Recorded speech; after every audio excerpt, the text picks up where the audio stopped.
By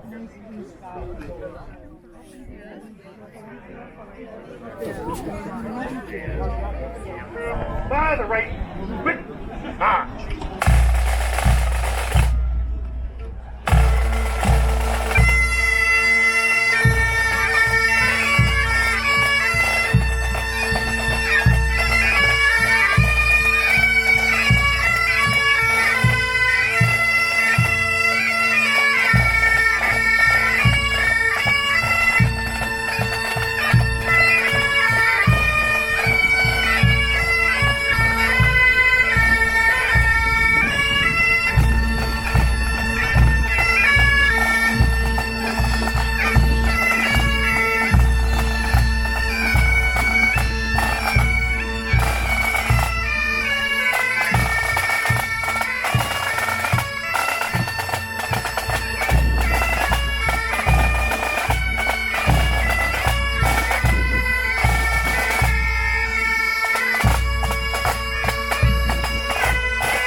Good evening, everyone. I am incredibly honored to welcome everyone here for the third annual Candlelight Memorial Walk. Your presence here tonight is a testament to the love and support within our community, and I want to extend a heartfelt thank you to each and every one of you for joining us at this very meaningful event. I also want to express a deep gratitude for our dedicated planning committee. Yeah, applause definitely.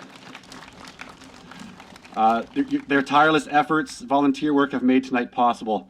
Thank you for your commitment and passion to organizing such a beautiful gathering.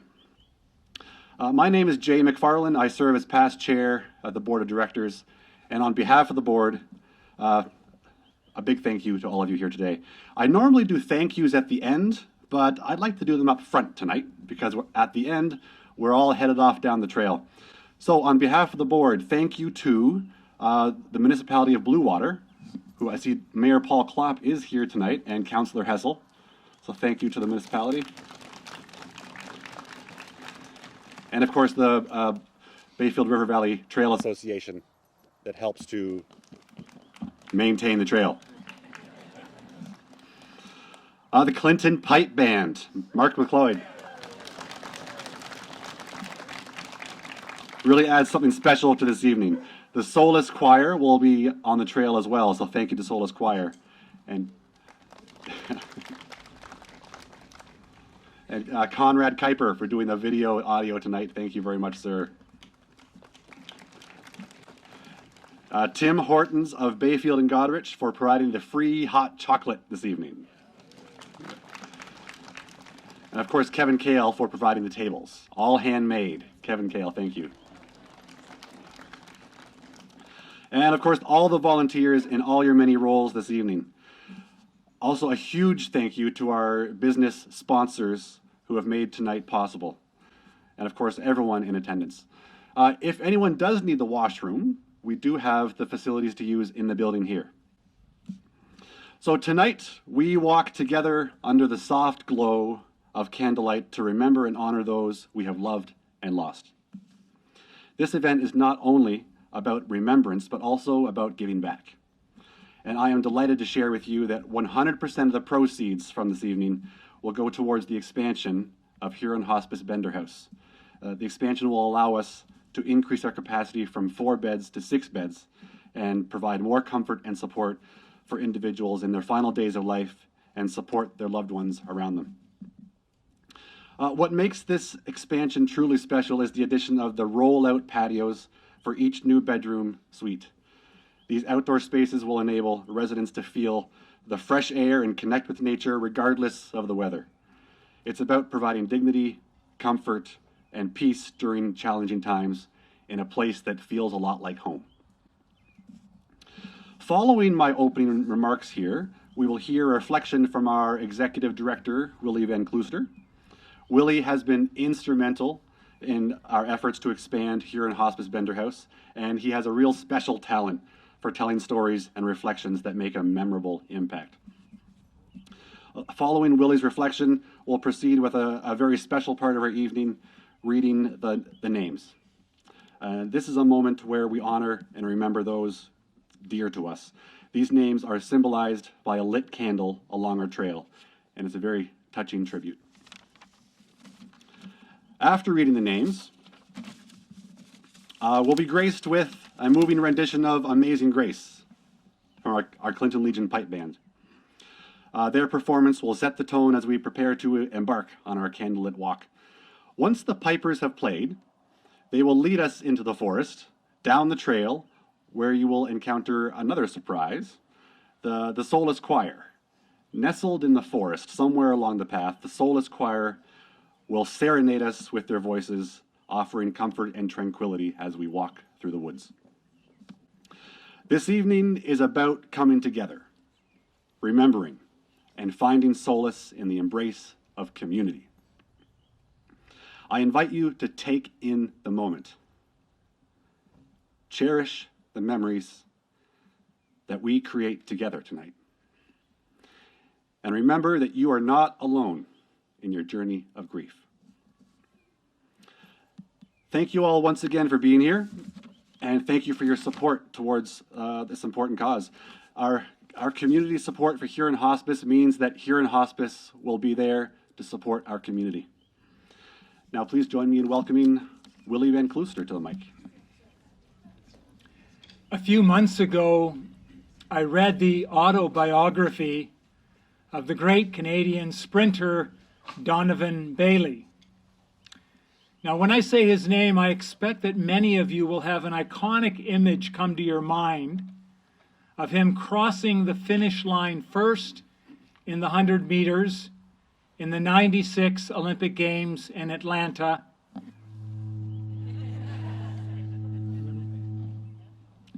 About a week later, he was the anchor for the 4x100 team that also won gold. Most of the last 28 years, you may have seen him as a commentator with the CBC when they cover international track events or other Summer Olympics. Donovan Bailey, like most sprinters, does not have a small ego. He does not lack confidence. He talks about the importance of swagger. In his book, he accounts for all of his achievements. The book is entitled Undisputed.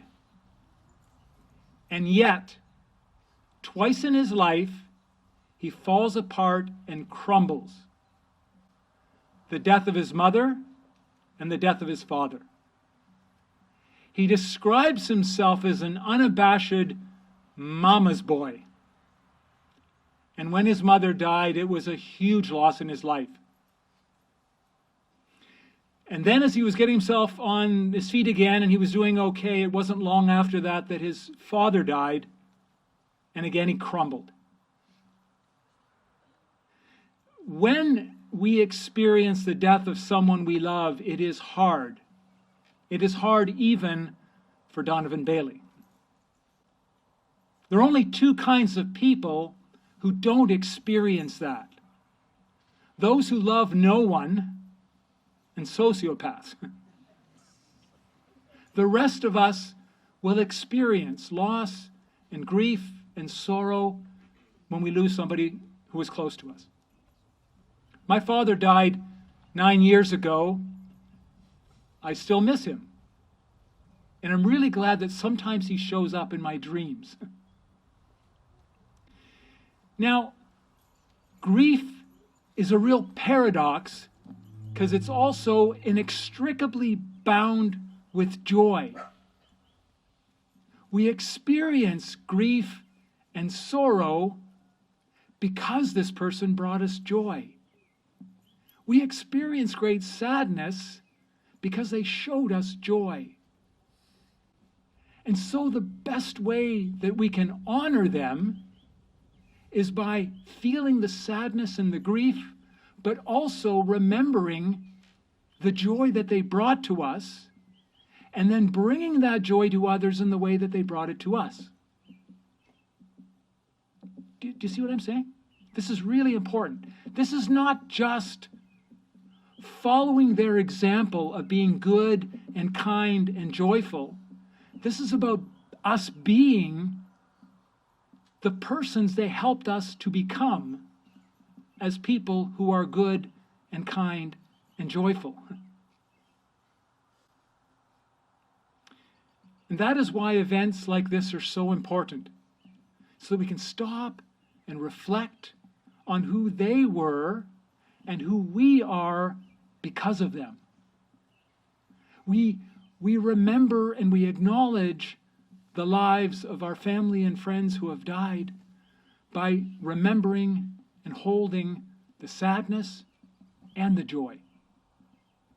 And in a similar way, we honor the human family by experiencing sadness and grief and sorrow because of the huge challenges that so many in our human family experience. But we also honor that human community by noticing those moments of joy and delight and wonder, and then contributing by passing on that joy to others ourselves. And sometimes this happens in the smallest of ways.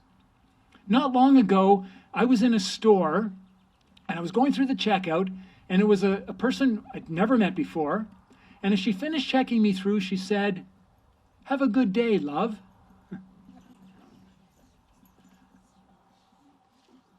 She was sharing joy. I felt joy. And I left that store wanting to bring joy to somebody else.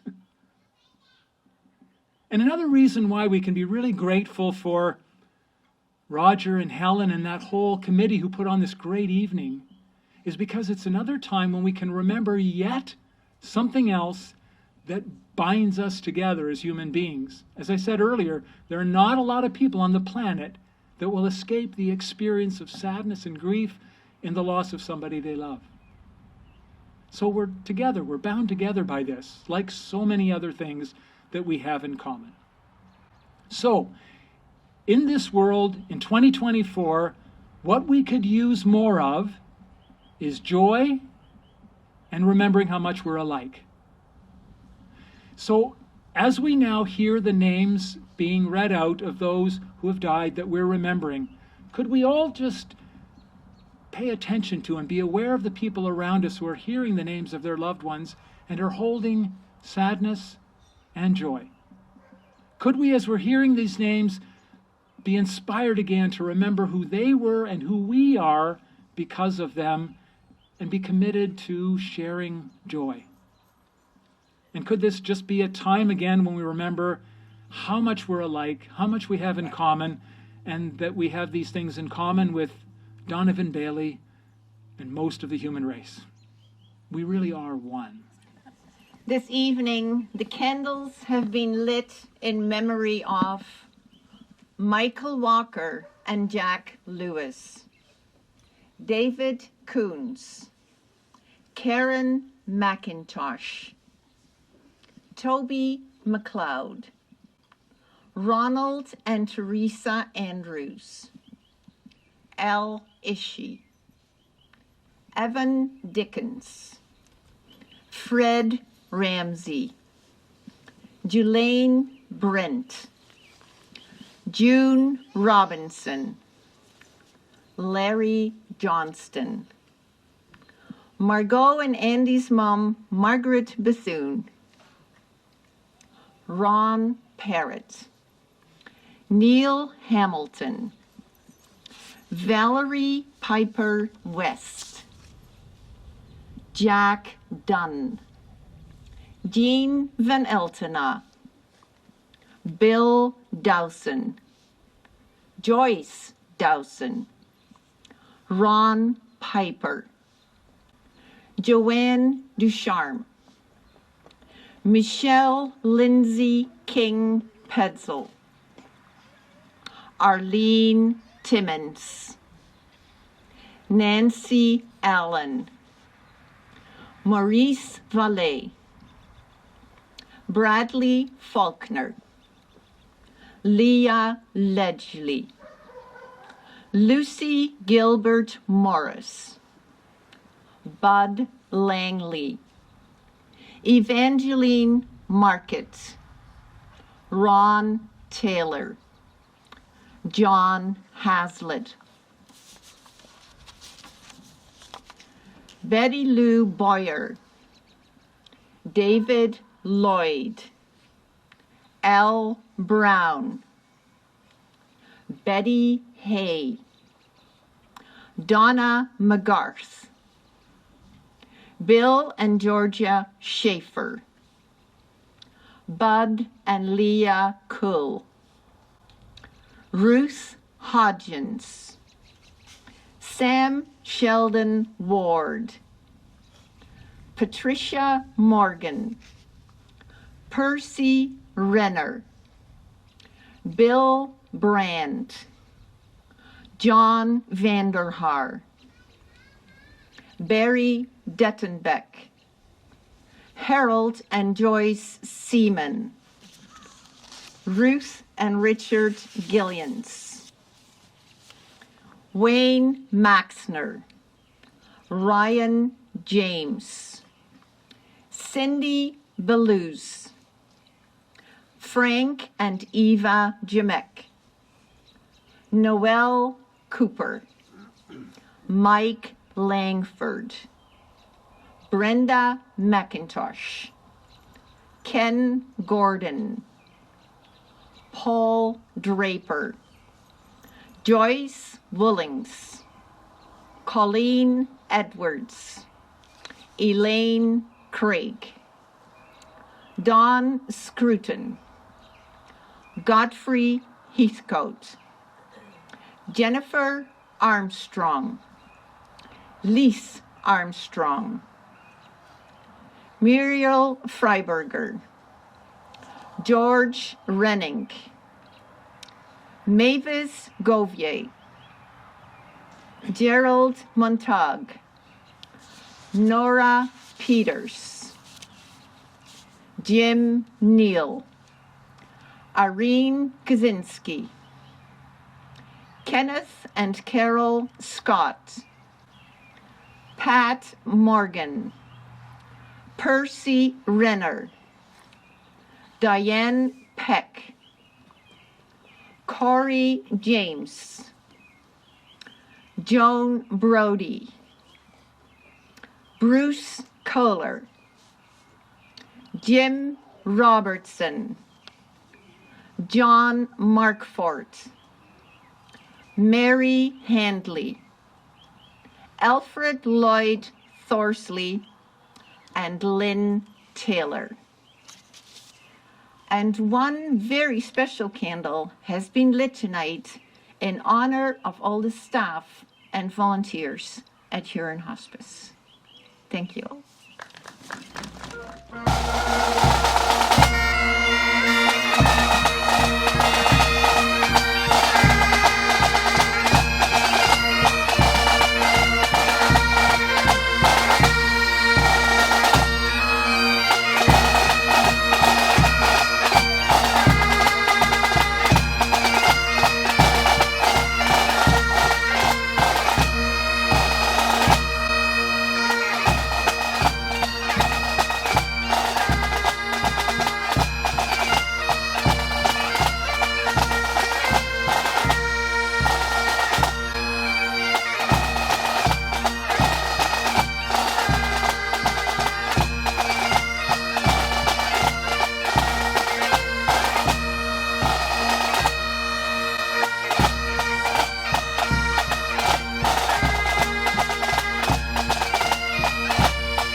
Quick.